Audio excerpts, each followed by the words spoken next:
Clearly isn't telling me anything I need, but it needs to keep selling me. Besides celebrities lacking in integrity, holding up the status quo instead of showing the kids that they matter. Who are they gonna batter next? Just keep hold of the necks and keep selling them sex. It's better if we keep them perplexed. It's better if we make them want the opposite sex. And disenfranchised drunk criminal minds in a car park beside where your name resides are not slow.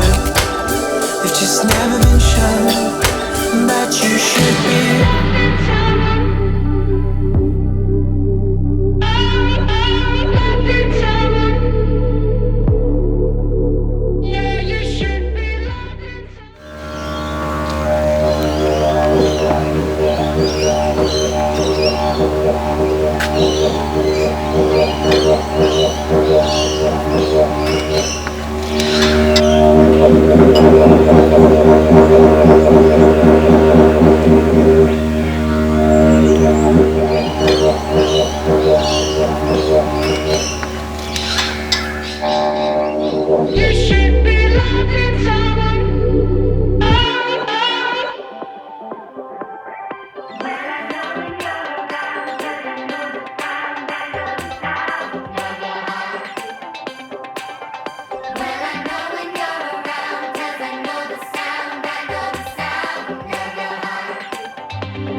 It's just